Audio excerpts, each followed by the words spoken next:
मैंने मौला अली की शान में कुछ लिखा, आप कहें तो मैं तरन्नुम में पढ़ दूं। और ऐसा नहीं है कि किसी और ने लिखा और मैं पढ़ रहा हूं, मेरे दिल की आवाज है। अगर मेरे दिल की आवाज आप तक जाए तो जोरदार नाराए सलवात से मुझे लगना चाहिए क्या लीडे है।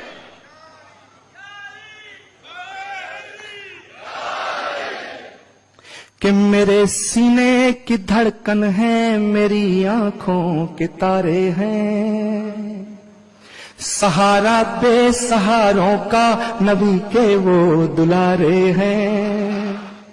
समझ कर तुम फकत अपना उन्हें तकसीम न करना, समझ कर तुम फकत अपना उन्हें तकसीम न करना। अली जितने तुम्हारे हैं अली उतने हमारे हैं। फलक से जो उतर